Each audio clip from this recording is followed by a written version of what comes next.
Assalamualaikum warahmatullahi wabarakatuh. Halo semuanya, perkenalkan saya Aina Gusita Almunwaroh dengan NIM 250611193. Pada kesempatan kali ini saya akan mempresentasikan tugas mata kuliah Dasar-Dasar Komunikasi dengan tema Komunikasi Era Digital di bawah bimbingan dosen Bapak Meki Herlon SP MSI.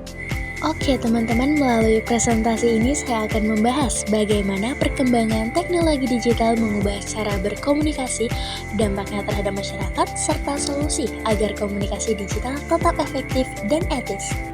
Oke teman-teman, seperti yang kita tahu, kita hidup di era yang sangat dinamis di mana teknologi berkembang luar biasa cepat.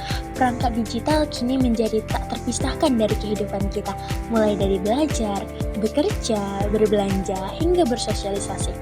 Perkembangan teknologi informasi dan komunikasi telah merevolusi cara manusia berinteraksi dan bertukar pesan. Kalau dulu kita mengandalkan surat, media cetak, atau tatap muka langsung, sekarang cukup dengan ponsel dan internet. Pesan bisa dikirim ke seluruh dunia dalam hitungan detik. Tujuan presentasi ini adalah untuk memahami bagaimana komunikasi berubah di era digital, mengenali karakteristiknya, serta meninjau tantangan dan solusi agar komunikasi tetap bijak dan bermakna, yaitu tentang pergeseran paradigma komunikasi. Dulu komunikasi bersifat satu arah, kita hanya menjadi pendengar atau pembaca. Dulu informasi datang dari media besar seperti surat kabar, radio, atau televisi. Namun sekarang paradigma itu berubah total karena hadirnya internet. Setiap orang bisa menjadi konten kreator, bisa membuat, menyebarkan, dan menanggapi pesan dengan cepat. Komunikasi tidak lagi dikuasai lembaga besar, tetapi justru dikendalikan oleh masyarakat itu sendiri. Pergeseran ini menunjukkan bahwa komunikasi modern bersifat lebih terbuka, partisipasif, dan interaktif. Oke teman-teman, selanjutnya kita masuk ke slide keempat, yaitu pengertian dan ciri komunikasi era digital. Komunikasi era digital sendiri ialah proses pertukaran informasi menggunakan teknologi digital dan jaringan internet. Ada 4 ciri utama komunikasi digital yang membedakannya dari komunikasi tradisional. Yang pertama, cepat, yaitu pesan bisa dikirim dan diterima secara instan tanpa ada batas waktu dan tempat. Yang kedua, interaktif. Pengguna bisa langsung membalas pesan, menanggapi komentar, bahkan berdiskusi secara real time. Yang ketiga, luas. Komunikasi di era digital menjangkau seluruh dunia, menghubungkan kita dengan siapapun dan dimanapun. Dan yang keempat, multimedia. Pesan kini dikemas dalam berbagai bentuk, seperti teks, gambar, suara, hingga video, sehingga komunikasi menjadi lebih menarik dan mudah dipahami. Dengan contoh seperti kita menggunakan WhatsApp, Instagram, atau TikTok. Semua itu adalah bentuk nyata dari komunikasi digital yang cepat, interaktif, dan global. Oke, selanjutnya kita masuk ke slide kelima, yaitu mengenai data dan fakta komunikasi digital di Indonesia. Berdasarkan data dari Badan Pusat Statistik atau BPS dan Kementerian Kominfo, pengguna internet di Indonesia terus meningkat setiap tahunnya. Kini jumlahnya telah mencapai lebih dari 200 juta pengguna aktif. Media sosial seperti WhatsApp, TikTok, dan Instagram yang menjadi sarana utama komunikasi masyarakat.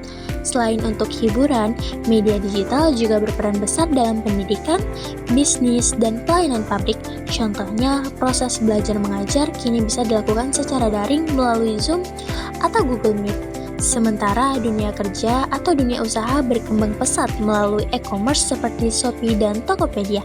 Semua ini menunjukkan bahwa komunikasi digital telah menjadi bagian penting dari kehidupan masyarakat Indonesia.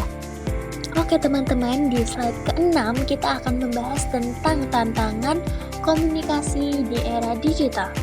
Di balik kemudahan itu, kita juga dihadapkan pada sejumlah tantangan serius. Contoh yang pertama yaitu hoax. Hoax sendiri ialah penyebaran berita palsu dengan sangat cepat. Seringkali membuat masyarakat sulit membedakan mana informasi yang benar dan mana yang palsu. Yang kedua, rendahnya literasi digital.